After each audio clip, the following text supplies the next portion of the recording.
Hello दोस्तों, मैं आप सभी का अपने YouTube चैनल लो बिटवीन्स में एक बार फिर से स्वागत करता हूं। और आज की सेशन में हम transfer of property act 1882 and easement act 1882 को पूरा डिस्कस करेंगे। हम लोग प्रॉपर्टी लॉ, बहुत से स्टूडेंट्स को जो सब्जेक्ट का नाम है वो प्रॉपर्टी लॉ के नाम से भी है, तो हम आज इसके बेसिकली क्वेश्चन देखेंगे। बड़े महत्वपूर्ण जो क्वेश्चन हैं, क्वेश्चन एंड आंसर देखेंगे हम लोग इस पर्टिकुलर सब्जेक्ट के। इंपॉर्टेंट क्वेश्चन जो एग्जाम में अक्सर आते हैं और आएंगे भी। जब आपका एग्जाम होगा प्रॉपर्टी लॉ का तो मैक्सिमम क्वेश्चन जो मैं आज आपको करवाऊंगा वो आएंगे। स्टूडेंट्स, आपको ये जो आज का सेशन है वो शुरू करने से पहले थोड़ी सी इन्फॉर्मेशन देना चाहूँगा, ध्यान सुनिएगा। देखो, आप अगर प्रॉपर्टी लॉ, मुस्लिम law, administrative law, professional ethics, किसी भी सब्जेक्ट का कोई लेक्चर आप हमसे लेना चाहते हैं तो आपको मिल सकता है। हमारे पास सभी सब्जेक्ट्स के रेगुलर लेक्चर्स भी अवेलेबल हैं और रिविजनरी लेक्चर भी अवेलेबल हैं। अब आप बोलोगे रेगुलर क्या है, रिविजनरी क्या है? तो देखो, रेगुलर लेक्चर का मतलब ये है कि रेगुलर लेक्चर में हम लोग डिटेल में हर चीज को बताते हैं और लेक्चर की ड्यूरेशन 15 से 22 से 25 घंटे की हो सकती है। मतलब 15-22 लेक्चर्स हो सकते हैं एक एक घंटे के। जैसे कि प्रॉपर्टी लॉ की बात करूं तो 22 प्लस मतलब अबाउट 23 घंटे का पूरा सेशन है। 23 लेक्चर्स हैं हमारे पास प्रॉपर्टी लॉ के। अगर आपको अच्छे से प्रॉपर्टी लॉ पढ़ना है डिटेल में तो आप हमारा ये रेगुलर जो लेक्चर है वो परचेज कर सकते हैं। हमारी एप्लीकेशन लो बिटवीन्स में आपको लेक्चर मिलेगा। आप हमें व्हाट्सएप कर सकते हैं किसी भी प्रकार की इन्फॉर्मेशन के लिए। कैसे पेमेंट करी जाएगी, कितनी पेमेंट करनी है, आप हमसे इन्फॉर्मेशन यहाँ मैसेज करके हमसे इन्फॉर्मेशन ले सकते हैं। हम रेगुलर तो बनाते ही बनाते हैं सेशंस बहुत से सब्जेक्ट्स के, हम साथ में रिविजनरी सेशंस भी बनाते हैं। आप बोलोगे जी रिविजनरी सेशंस क्या है? तो देखो, हमने पूरे सब्जेक्ट को 5 से 6 घंटे में कवर किया होता है। जितना भी सब्जेक्ट है ना, प्रॉपर्टी लॉ एंड ईजमेंट, इसको हमने 5-6 घंटे में पूरा कवर किया होता है शॉर्ट शॉर्ट में बताकर। तो अगर आपके पास टाइम कम है, आप डिटेल में पढ़ना नहीं चाहते, आप स्मॉल लेक्चर लेके भी स्टडी कर सकते हैं। ये पेड है सारी सर्विसेज, लेकिन पेड काफ़ी जेन्युइन कॉस्ट है। ऐसी कॉस्ट आपको पूरे इंडिया में कहीं भी नहीं मिलती, नहीं मिल सकती, हम ये दावा करते हैं। और मैं आपको बताना चाहूँगा, अगर आप रेगुलर लेक्चर हमसे परचेज करते हैं तो ये रिविजनरी लेक्चर्स तो आपको फ्री ऑफ कॉस्ट मिलेंगे। तो प्रॉपर्टी लॉ हो, चाहे मुस्लिम लॉ हो, चाहे एडमिनिस्ट्रेटिव लॉ हो, चाहे इंटरनेशनल लॉ हो, चाहे प्रोफेशनल एथिक्स हो, इन सभी के 5-6 घंटे वाले स्मॉल सेशंस या 15 से 22 घंटे वाले रेगुलर सेशंस हमारे पास अवेलेबल हैं। नोट्स भी अवेलेबल हैं, वो आप ले सकते हैं। तो स्टूडेंट्स, आइए अब आज का सेशन जो है क्वेश्चन आंसर सेशन, जो कि अक्सर एग्जाम में क्वेश्चन पूछे जाएंगे, जो मैं आपको करवाऊंगा, तो शुरू करते हैं।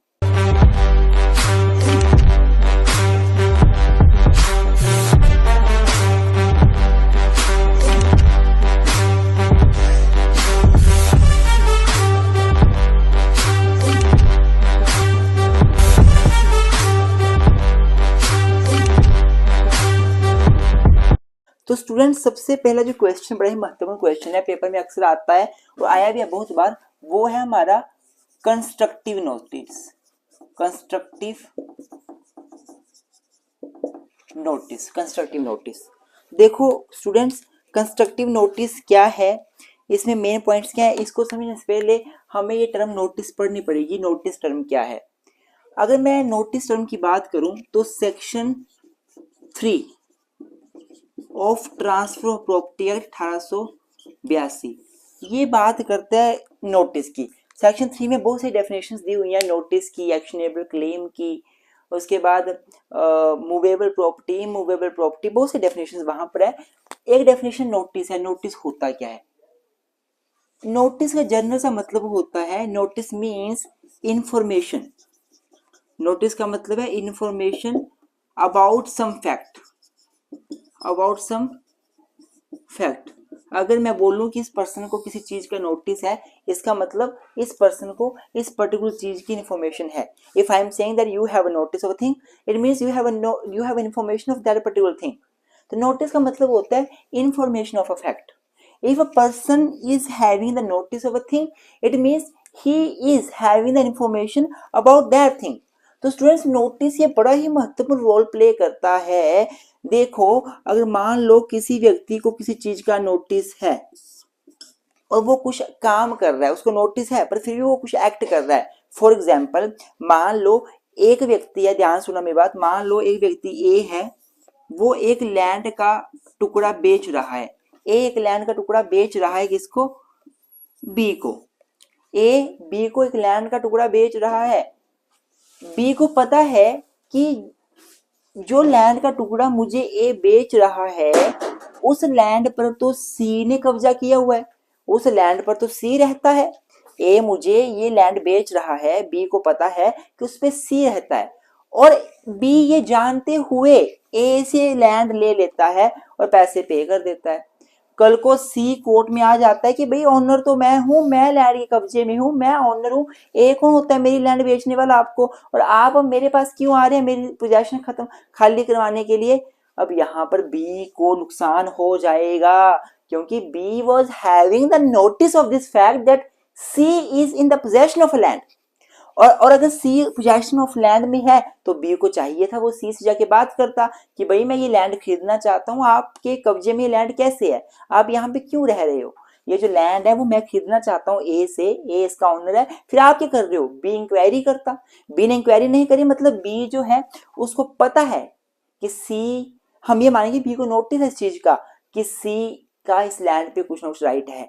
तो जब बी को नोटिस है फिर बी ए से लैंड ले रहा है, तो मतलब यहाँ पे बी की मैलाफेयर इंटेंशन है, तो बी को यहाँ पे नुकसान हो जाएगा। तो नोटिस बड़ा ही महत्वपूर्ण रोल प्ले करता है एक हमारे ट्रांसफर ऑफ प्रॉपर्टी एक्ट में ट्रांसफर्स को लेकर। तो नोटिस का सिंपल सा मतलब होता है किसी फैक्ट के बारे में इंफॉर्मेशन होना। नोटिस स्टूडेंट्स दो प्रकार का नोटिस हो सकता है। टाइप्स की बात करूं मैं नोटिस की, तो दो प्रकार का हो सकता है, एक एक्चुअल नोटिस और एक कंस्ट्रक्टिव नोटिस। एक्चुअल नोटिस और कंस्ट्रक्टिव नोटिस। देखो एक्चुअल नोटिस का मतलब होता है कि जब किसी पर्सन को एक्चुअली किसी चीज की नॉलेज हो, इंफॉर्मेशन हो।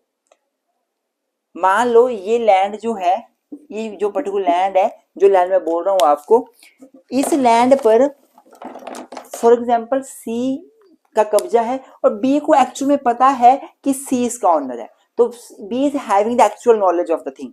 बी को एक्चुअल नॉलेज है। एक्चुअल नॉलेज का मतलब होता है, एक्चुअल नोटिस का मतलब होता है person is having the information of a thing actually, उसको उसके पास एक्सप्रेस, उसे पता है एक्सप्रेसली, उसको पता है कि भाई ये चीज पर्टिकुलर चीज क्या है। एक्सप्रेस एक्चुअल नोटिस का मतलब है he is having notice of a thing actually, उसे पता है एक चीज का। कंस्ट्रक्टिव नोटिस का मतलब होता है, दूसरा नोटिस का टाइप है कंस्ट्रक्टिव नोटिस, ये पेपर में आया हुआ है। कंस्ट्रक्टिव नोटिस का मतलब होता है कि एक्चुअली किसी चीज के बारे में पर्सन को पता नहीं है, पर लॉ मान लेगा कि उसको नॉलेज है, मतलब वैसे उसको नॉलेज नहीं है, पर कानून ये मान लेगा कि उसको इस चीज के बारे में नॉलेज है। तीन चार चीजें आती हैं इसमें जब कानून मानता है कि पर्सन को कंस्ट्रक्टिव नोटिस है। Constructive notice means where a person actually does not know the thing, but the court treats that he has the knowledge under some circumstances. कुछ circumstances ऐसे बनते हैं कि कोर्ट ये मानता है कि इसको नॉलेज है, उसको बोला जाता है कंस्ट्रक्टिव नोटिस। कब कोर्ट मानेगा कि कंस्ट्रक्टिव नोटिस पर्सन को था? तो दो तीन चीजें हैं। पहली चीज देखो, मैं अब आपको वो चीजें बताने लगा हूं जब माना जाएगा पर्सन को कंस्ट्रक्टिव नोटिस था किसी पर्टिकुलर थिंग का। willful abstentions from inquiry or research, willful abstention from inquiry और सर्च। अगर एक पर्सन जानबूझकर विलफुली अब्सटेन, अपने आप को रोकता है इंक्वायरी करने के लिए, सर्च करने के लिए, मतलब कोई चीज है उसके लिए एक पर्सन को इंक्वायरी करनी चाहिए, सर्च करनी चाहिए, तो वो जानबूझकर सर्च नहीं करता, इंक्वायरी नहीं करता, तो कोर्ट ये मान लेगा कि जानबूझ के इंक्वायरी नहीं की इसने, इसका मतलब इसको नॉलेज था, नोटिस था उस पर्टिकुलर चीज के बारे में जिसके बारे में इसको इंक्वायरी करनी चाहिए थी। आप यही एग्जांपल ले लो, ए बी को बोलते हैं मैं लैंड बेचना चाहता हूँ, उस लैंड पर सी का कब्जा है, और बी जानबूझ के उस सी के पास नहीं जा रहा है पूछने के लिए कि भाई तू उस लैंड पे कब्जा करके क्यों बैठा हुआ है, बिल्कुल जानबूझ के जा रहा है, इंक्वायरी नहीं कर रहा है। इसका मतलब कोर्ट मानेगा कि बी को, जिसने लैंड खरीदनी है ये वाली, बी को नॉलेज था, नोटिस था कि ये लैंड सी की लैंड है। या आप ये बोल सकते हो, मान लो कभी क्या हुआ, एक पर्सन ने किसी को कुछ नोटिस भेजा, उसके पते पर, उसके घर में कुछ लिख कर उसको नोटिस भेजा, जिसके घर में नोटिस भेजा वो पर्सन उस नोटिस को स्वीकार ही नहीं करता है, विलफुली जानबूझ के पीछे रहता है, वो नोटिस को वापस कर देता है, जी मुझे लेना ये नोटिस, मुझे नहीं लेना ये लेटर, मुझे नहीं पता, आप ले जाओ वापस इस लेटर को, बोलना कि मैं यहाँ पे नहीं हूँ। इसका मतलब वो जानबूझ के उस लेटर को लेना नहीं चाहता, तो कोर्ट कल को मानेगा कि उसको पता है उस लेटर में क्या लिखा हुआ है। तो जब भी कभी जानबूझ के कोई पर्सन अपने आप क्या करेगा, इंक्वायरी या सर्च से अपने आप को हटाएगा किसी चीज की, तो माना जाएगा उसको नोटिस था उस चीज का। दूसरा, ये बच्चों बड़े महत्वपूर्ण पॉइंट है जो मैं बता रहा हूँ, ये जो कंस्ट्रक्टिव नोटिस में ये पॉइंट्स आपने लिख के आने हैं। दूसरा, ग्रोस नेग्लिजेंस,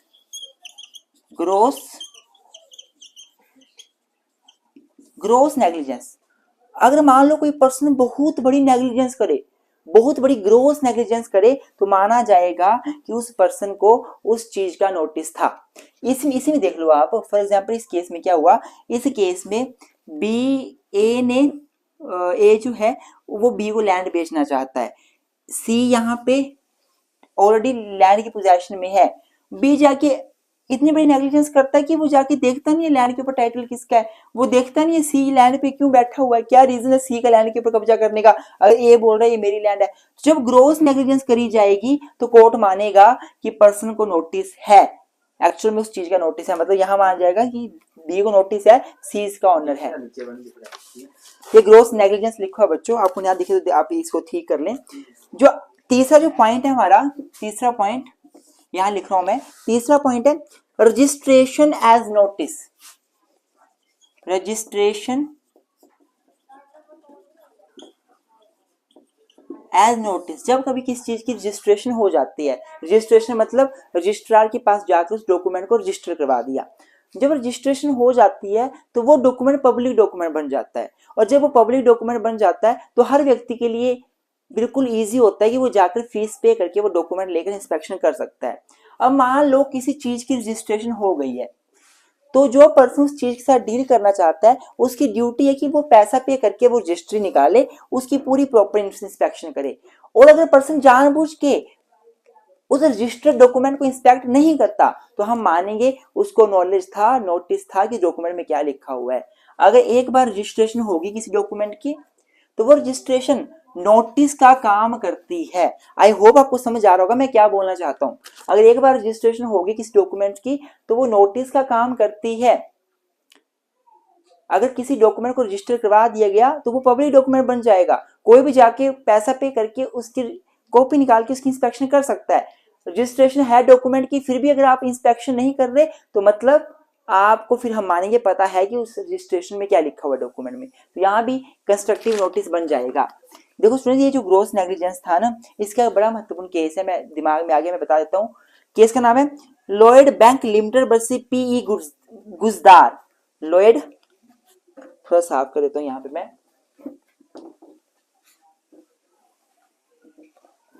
आई होप आपको अच्छा लग रहा होगा ये सेशन। अभी तो एक क्वेश्चन, फर्स्ट क्वेश्चन चला हुआ है, हम अच्छे अच्छे सारे क्वेश्चंस पढ़ेंगे और ये क्वेश्चन सारे पेपर में आने वाले हैं। अब देखो जो मैं आपको करवा रहा हूँ क्वेश्चन, इससे आपका केवल कंस्ट्रक्टिव नोटिस ही क्लियर नहीं हुआ, आपका नोटिस क्या होता है वो भी क्लियर हुआ, नोटिस की रेलिवेंसी क्या है आपको वो भी क्लियर हो गया, एक्चुअल नोटिस क्या होता है आपको वो भी लग गया पता। अब पेपर में आपके 3 क्वेश्चन क्लियर हो गए। क्वेश्चन तो मैं यही करवा रहा हूँ कंस्ट्रक्टिव नोटिस, लेकिन क्वेश्चन 3-4 क्लियर हो गया आपके। ये जो ग्रोस नेग्लिजेंस है उसमें एक केस था Lloyd bank limited versus PE Gujdar 1929। इस केस में क्या हुआ था, इस केस में एक बैंक था, ध्यान सुनना, एक पर्सन था, वो बैंक के पास जाता है और बैंक के पास अपने कागज गिरवी रखकर वहां से लोन ले लेता है। बैंक के पास जाके कागज गिरवी रखता है और लोन ले लेता है, बैंक उसको लोन दे देता है क्योंकि उसकी गिरवी, उसने कागज गिरवी रखी। दूसरी बार सेम पर्सन जाता है बैंक में जाके बोलता है कि मुझे मेरे कागज वापस कर दो, मुझे मेरे कागज वापस कर दो, मैंने वो प्रॉपर्टी सेल करके आपका लोन चुका देना है। बैंक कोई इंस्पेक्शन नहीं करता और चुपचाप जाके कागज वापस कर देता है। एक तो कागज ही बैंक के पास सिक्योरिटी थी और वो सिक्योरिटी बैंक ने खुद ही वापस कर दी, ग्रॉस नेग्लिजेंस कर दी। बंदा वो चालाक होता है, सेम कागज लेकर किसी दूसरे बैंक में जाकर लोन ले लेता है। मतलब पहले उसने कागज जमा कराए, बैंक से लोन लिया, फिर बैंक के पास गया, वो कागज वापस लेके आ गया ये बोल के कि मुझे प्रॉपर्टी बेचकर आने वाले पैसे से आपका लोन भुगतान करना है। उसके बाद सेम जो कागज थे उन कागजों को लेकर गया वो कहां पे, किसी दूसरे बैंक में, और वहां से फिर से लोन ले लिया। अब कल को इस बैंक से भी लोन लिया हुआ है, इस बैंक से भी लोन लिया हुआ है, पर जो प्रॉपर्टी है वो एक ही है। अब उस प्रॉपर्टी से भरपाई किसकी हो, भरपाई किसकी हो? तो कोर्ट ने बोला जो पहले वाला बैंक था जिसने बिना सोचे कागज वापस कर दिए, सिक्योरिटी वापस कर दी, वो पहले भरपाई नहीं कर पाएगा। हम ये मानेंगे कि उस बैंक को नोटिस था, कंस्ट्रक्टिव नोटिस था इस बात का कि उसने कागज लेकर दूसरे बैंक के पास लोन लेना है, तो पहले भरपाई दूसरा बैंक करेगा, उसके बाद अगर पैसा बचा तो ये भरपाई ये बैंक करेगा। मतलब यहाँ पे ग्रॉस नेग्लिजेंस करी इस बैंक ने, तो इसको कोर्ट ने माना तेरे पास कंस्ट्रक्टिव नोटिस था, तुझे पता था, तूने जानबूझ के इसको कागज वापस किया, तुझे पता था कि बेच के बोले मुझे पता नहीं था, मेरे पास एक्चुअल नोटिस नहीं था, तो कोर्ट मान लेगा क्योंकि इसने ग्रॉस नेग्लिजेंस करी है। आई होप आपको समझ आ रहा होगा। तो 3 पॉइंट हो गए हमारे। अब हमारा अगला जो पॉइंट है वो है actual possession as notice of title. मान लो कोई पर्सन किसी प्रॉपर्टी के एक्चुअल पोजेशन में है, तो हम ये मानेंगे कि दूसरे बंदों को नोटिस है कि वो उस प्रॉपर्टी का टाइटल उसके पास है। जो मैंने वो एग्जांपल शुरू में दिया था कि एक पर्सन ए है, वो अपनी लैंड बी को बेचना चाहता है, ए पर्सन अपनी लैंड बी को बेचना चाहता है, उस लैंड पे एक्चुअल में कौन रहता है, सी रहता है। तो सी जो लैंड में रहता है ना, तो ये नोटिस माना जाएगा, ये जो सी लैंड पे रह रहा है ये इस बात का नोटिस माना जाएगा कि बी को पता है कि सी का कुछ ना कुछ टाइटल है उस लैंड के ऊपर, तो ये भी कंस्ट्रक्टिव नोटिस माना जाएगा। और लास्ट है notice to an agent is a notice to principal. तो अगर एजेंट को नोटिस दिया जाता है तो वो नोटिस आपका प्रिंसिपल के लिए नोटिस माना जाएगा। मतलब मान लो कभी नोटिस एजेंट को दिया गया, एक्चुअल नोटिस एजेंट को मिला, तो कोर्ट मान लेगा कि एजेंट जो अपॉइंट किया है प्रिंसिपल ने अपने बिहाफ में काम करने के लिए, उस प्रिंसिपल को इस बात का नॉलेज है, कंस्ट्रक्टिव नोटिस है, क्योंकि जो एजेंट को नोटिस दिया गया वो प्रिंसिपल के लिए भी नोटिस ही माना जाएगा। तो स्टूडेंट्स आई होप आपको ये समझ आ गया होगा। अब दूसरा क्वेश्चन करते हैं, उससे पहले मैं आपको बता दूं कि ये जो क्वेश्चन आंसर सेशन मैं आपसे ले रहा हूं, इस क्वेश्चन आंसर सेशन के नोट्स भी अवेलेबल हैं, नोट्स पेड हैं। अगर आप केवल और केवल ये नोट्स लेना चाहते हैं, ओनली नोट्स लेना चाहते हैं, और आपने हमारे पहले रिवीजन नोट्स ले रखे हैं, मतलब आपने हमसे पहले हमारे जो रिवीजन सेशन है ट्रांसफर प्रॉपर्टी एक्ट का 5-6 घंटे का, उसके नोट्स या रेगुलर सेशन के नोट्स आपने ले रखे हैं, तो आप स्टूडेंट्स के लिए हम डिस्काउंट पे देंगे ये वाले नोट्स 150 रुपीज में, केवल 150 रुपये में आपको ये सारे नोट्स मिल जाएंगे। लेकिन अगर आपने पहले रिवीजन या पहले रेगुलर सेशन के नोट्स नहीं लिए, हमसे परचेज नहीं किए हैं, तो कॉस्ट रहेगी 300। ये मैं आज लेक्चर बना रहा हूँ तो आज बता रहा हूँ, कल को फ्यूचर में कॉस्ट चेंज भी हो सकती है, पर आज के लिए ये कॉस्ट है कि जिन्होंने पहले से नोट्स या लेक्चर्स लिए हमसे 150 उनके लिए, 50% ऑफ उनके लिए, और जिन्होंने पहले हमसे कोई नोट्स लेक्चर नहीं लिए हैं, यही लेक्चर के नोट्स लेना चाहते हैं, तो 300 रुपीज उनके लिए कॉस्ट रहेगी। ठीक है, तो अब दूसरा क्वेश्चन देख लेते हैं। दूसरा क्वेश्चन क्या है, इंपॉर्टेंट क्वेश्चन पेपर में आ सकता है, बड़ा ही महत्वपूर्ण क्वेश्चन है। क्वेश्चन क्या है स्टूडेंट्स, देखो, discuss fulfilment of condition subsequent. क्या क्वेश्चन है, discuss fulfilment of condition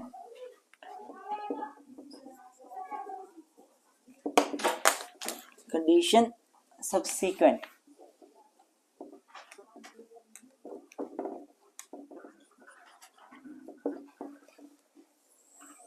discuss fulfilment of condition subsequent. Condition subsequent क्या होती है? देखो स्टूडेंट्स, जो हमारे ट्रांसफर प्रॉपर्टी एक्ट है उसका एक सेक्शन 25 है, ये बात करता है बेसिकली कंडीशनल ट्रांसफर के बारे में। क्या बोलता है ये? Conditional transfer. आप प्रॉपर्टी ट्रांसफर कर रहे हो लेकिन कंडीशन के साथ, जो एक पर्सन ओनर होता है प्रॉपर्टी का ना, वो प्रॉपर्टी को जैसे मर्जी ट्रांसफर कर सकता है। वो प्रॉपर्टी को, अपने लैंड को, अपने घर को कंडीशन के साथ भी ट्रांसफर कर सकता है और बिना कंडीशन के भी ट्रांसफर कर सकता है। अगर तो वो पर्सन बिना कंडीशन के ट्रांसफर करता है तो वो तो एब्सोल्यूट ट्रांसफर हुआ, एब्सोल्यूट ट्रांसफर, कोई कंडीशन लगाई नहीं हुई उसने साथ में। मान लो मैं आपको अपनी प्रॉपर्टी शेयर कर देता हूँ, गिफ्ट कर देता हूँ, एक्सचेंज कर देता हूँ, मॉर्गेज कर देता हूँ, बिना किसी कंडीशन की, जस्ट प्रॉपर्टी दे रहा हूँ, शेयर कर रहा हूँ, कोई कंडीशन नहीं लगा रहा कि ऐसा होगा तो ये वैलिड होगा, ऐसा वैसा, कोई कंडीशन नहीं लगा रहा, तो that is the absolute transfer. लेकिन अगर मैं प्रॉपर्टी आपको ट्रांसफर करता हूँ लेकिन उसके साथ कुछ मैं कंडीशन लगा देता हूँ, कंडीशन में इम्पोज कर देता हूँ, तो that is called a conditional transfer. Conditional transfer is that transfer in which the property is transferred but with some conditions. Property transfer तो करी जाती है लेकिन कुछ कंडीशंस के साथ। कंडीशनल ट्रांसफर एक ऐसा ट्रांसफर है जिसमें प्रॉपर्टी ट्रांसफर करी जाती है कुछ कंडीशंस के साथ। अब जो कंडीशनल ट्रांसफर होता है, जो कंडीशंस लगाई जाती हैं प्रॉपर्टी ट्रांसफर के में, तो वो 3 प्रकार की हो सकती हैं। एक कंडीशन प्रेसिडेंट, एक कंडीशन सब्सिक्वेंट और एक कंडीशन, एक है कोलैटरल कंडीशन। एक होती है हमारी कोलैटरल कंडीशन, एक कंडीशन सब्सिक्वेंट, एक कंडीशन प्रेसिडेंट, एक कोलैटरल कंडीशन। 3 प्रकार की कंडीशन हो सकती है किसी भी ट्रांसफर में, एक condition president, condition subsequent, collateral condition. तो पहले कंडीशन प्रेसिडेंट क्या होती है? कंडीशन प्रेसिडेंट एक ऐसी कंडीशन है जो कि फुलफिल करना जरूरी होता है before the transfer take place.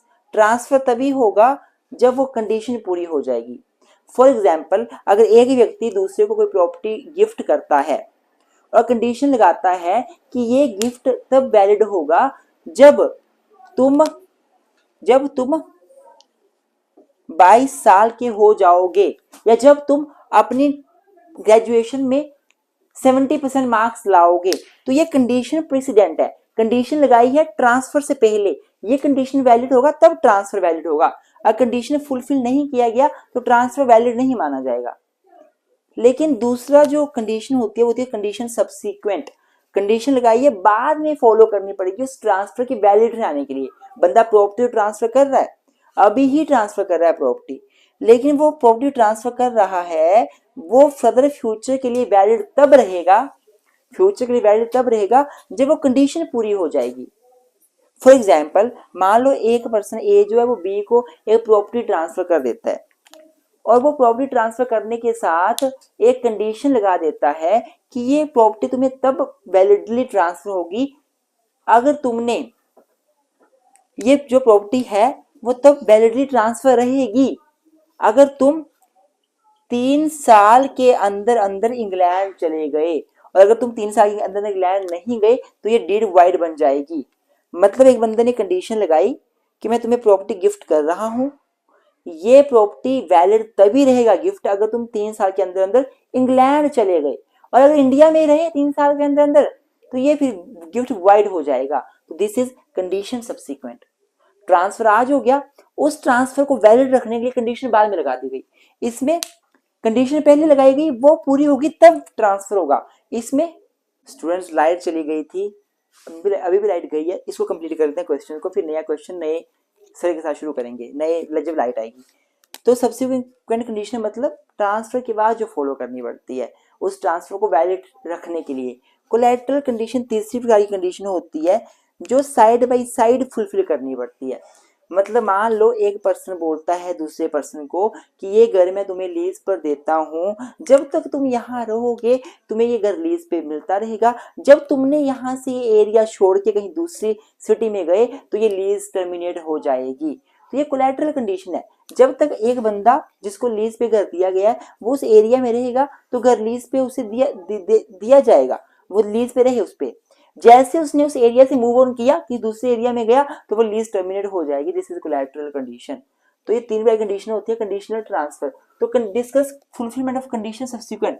Condition subsequent क्या होती है जो मैंने यहाँ बताई आपको, और इसकी फुलफिलमेंट करना जरूरी क्यों होती है एक ट्रांसफर को फर्दर फ्यूचर में वैलिड रखने के लिए। तो जब तक वो कंडीशन पूरी नहीं होगी ट्रांसफर वॉइड हो जाएगा। कंडीशन पूरी हो गई तो ट्रांसफर फिर आगे वैलिड रहेगा। तो ये 2 क्वेश्चन हमारे हो गए। अब लाइट आती है, तीसरा क्वेश्चन शुरू करेंगे। तो स्टूडेंट्स अब जो तीसरा क्वेश्चन पेपर में आया हुआ अक्सर और आएगा, ये बड़ा महत्वपूर्ण क्वेश्चन है, वो मॉर्टगेज में से आया। वो मॉर्टगेज के टॉपिक में से क्वेश्चन नाम है कि क्वेश्चन जो है पर्टिकुलर वो है मॉर्टगेज बाय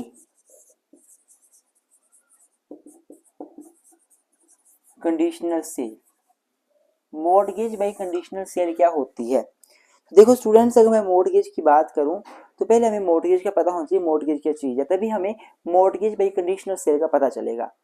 तो स्टूडेंट्स, प्रॉपर्टी ट्रांसफर करने के जो तरीके हैं ट्रांसफर ऑफ प्रॉपर्टी एक्ट में, टीपीए में आपको 5 प्रकार के ट्रांसफर्स देखने को मिलेंगे।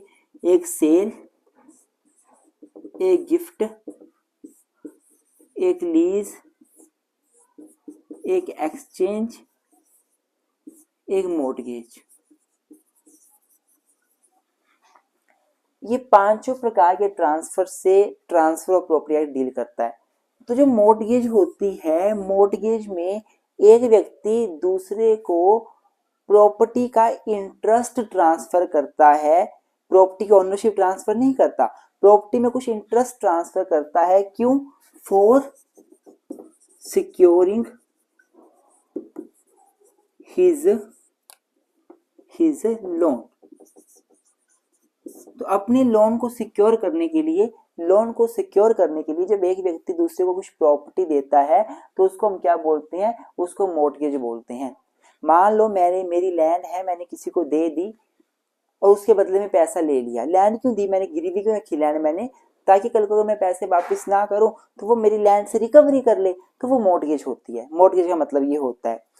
तो मॉर्टगेज के बहुत सारे काइंड्स हो सकते हैं, बहुत से टाइप की मॉर्टगेज होती है, जैसे कि simple mortgage, English mortgage, usufructuary mortgage, mortgage by conditional sale, anomalous mortgage. तो ये जो है मॉर्टगेज बाय कंडीशनल सेल, ये एक टाइप है mortgage, it's one of type of mortgage. Section 58 का जो सी सब सेक्शन है वो मॉर्टगेज बाय कंडीशनल सेल की बात करता है। तो देखो नाम ही बता रहा है कि आप मॉर्टगेज कर रहे हो प्रॉपर्टी, लेकिन आप एक कंडीशनल सेल कर रहे हो। पहले आप सेल पे प्रॉपर्टी दे रहे हो, कंडीशनल सेल कर रहे हो आप, मॉर्टगेज बाय कंडीशनल सेल। इसमें क्या होता है मॉर्टगेज बाय कंडीशनल सेल में? इसमें एक व्यक्ति जो है वो अपनी प्रॉपर्टी दूसरे को ट्रांसफर कर देता है एक कंडीशन के साथ। कंडीशन क्या लगाता है वो?